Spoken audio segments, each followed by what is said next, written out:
Odds are almost every money in politics story you've ever seen has started with two simple words. Citizens United. Citizens United. Citizens United. Citizens United. Yes, Citizens United. The Supreme Court's decision in Citizens United v. Federal Election Commission is one of the most notorious rulings of our time. And when people talk about Citizens United, they make it sound like the Death Star, like this massive force that flipped some invisible switch on our government from not corrupt to super corrupt. And if we could just do away with this one ruling, money would stop pouring into our political system and democracy would be saved. Now, make no mistake, Citizens United was a bad ruling. Its underlying assumptions have been proved wrong time and time again, and it will hopefully be overturned by a future Supreme Court and relegated to the dustbin of history, where it belongs. But here's the thing. Citizens United could be thrown out tomorrow and it would still be perfectly legal for special interests and lobbyists to buy and sell politicians. But hey, don't take my word for it. Let's look at an example. See if you can spot where Citizens United comes in. So, one of the most egregious examples of our corrupt political system at work comes in the form of America's astronomically high drug prices. And this is not an accident. It is a deliberate feature of legislation passed by our own Congress. It prohibited Medicare and the federal government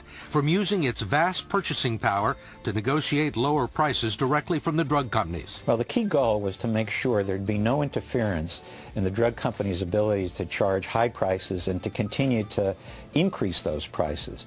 Let that sink in, y'all. Federal law specifically prohibits Medicare from trying to negotiate cheaper prices with drug companies. So, how do you think the pharmaceutical industry managed to pull that one off? Congressmen are outnumbered 2-to-1 by lobbyists for an industry that spends roughly $100 million a year in campaign contributions and lobbying expenses to protect its profits. The pharmaceutical lobbyists wrote the bill.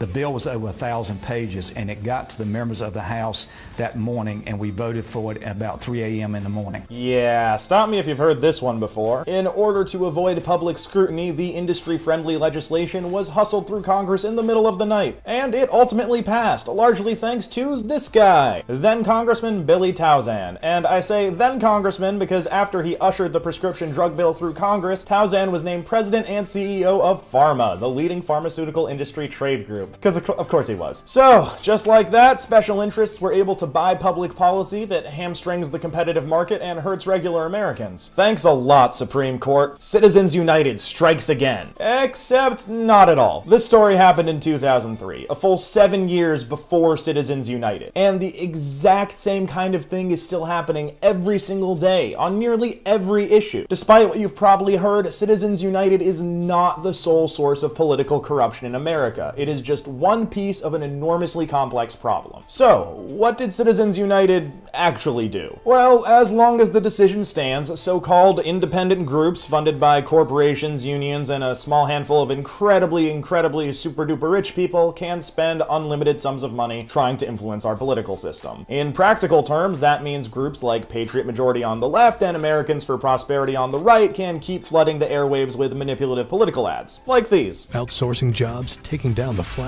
No wonder Mitt Romney wants to hide from the truth. Call Representative Kathy Conway. Tell her to stand with Missouri workers, not Barack Obama's liberal agenda. Sharon Engel. No plan, no jobs. Angus King.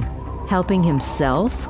Hurting Maine. Classy. But it is also worth noting that this post-Citizens United mega-donor money only goes so far. In 2012, casino magnate and angry pile of mashed potatoes Sheldon Adelson spent more than $100 million on races across the country, but nearly all of his preferred candidates lost anyway. In 2016, huge outside groups couldn't say former GOP presidential hopefuls like Rick Perry or Scott Walker, and they haven't done a whole lot for Jeb Bush either. He's still struggling in the polls despite having more super PAC money than anyone else.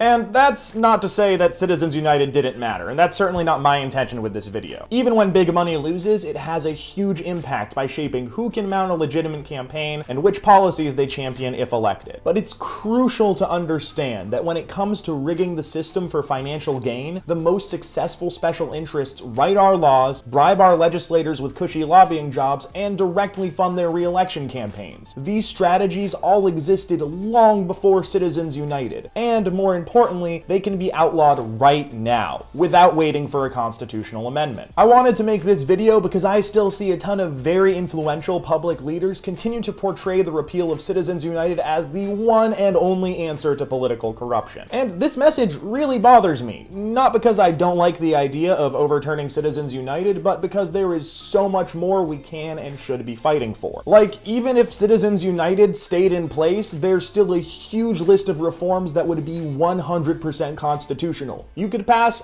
all of the things I'm about to read tomorrow. For starters, we could make it illegal for legislators to take lavish vacations paid for by special interests, ban lobbyists from coordinating fundraisers and making donations to the politicians they lobby, make it illegal for legislators and their staff to take lucrative lobbying jobs as soon as they leave government, mandate full transparency of every dollar spent to influence our political system, change the way elections are funded by creating small donor systems so candidates can run for office without selling out to special interests. And that's all just for starters. Not one of these reforms is prevented by Citizens United, but together they could help keep the Billy Towsans of the world from selling our government to the highest bidder. If we really want to fix our corrupt political system, we have to think beyond Citizens United and tackle the most immediate, pernicious, and insidious cause of corruption today. A government that is dependent on rich donors, special interests, and lobbyists instead of the American people. And it's going to take more than a constitutional amendment to break that dependency.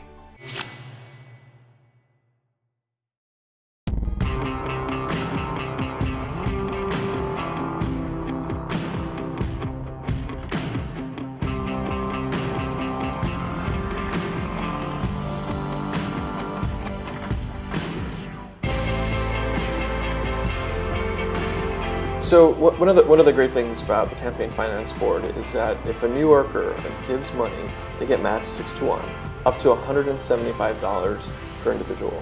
That alone, in conversations with folks in public housing, these are folks that are low income, now have an opportunity to say, I can support my candidate of choice, and the impact of my dollars is gonna be big. I firmly believe the issues that many of us believe in, whether it was paid sick leave, whether it's minimum wage increases, whether it's gun violence, fair housing, I think all of those things are connected to the type of people who are in office now. And public financing is the reason that I think we've gotten so far. The money that will cost to do public funding is maybe about 0.05% of the budget, which is basically a rounding error of any budget. But I think you'll see that recouped very quickly.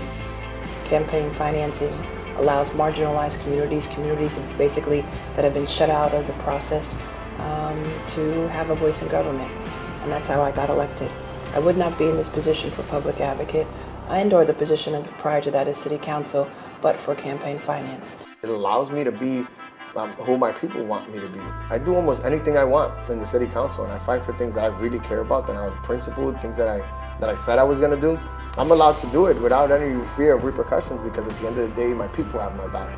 So now we've had 6 years of a full public financing of elections model in New York City, and you can see and feel the difference. If you go and see who is in city council now, it's a city council made of young people who 20 years ago wouldn't have even thought that they could enter politics, thought that was just for another kind of person, the well-connected machine person. And if we want actually a truly open, public, 21st century debate about the real issues facing us, we need an open, public, 21st century election model. And public financing of elections is the way that we create that openness.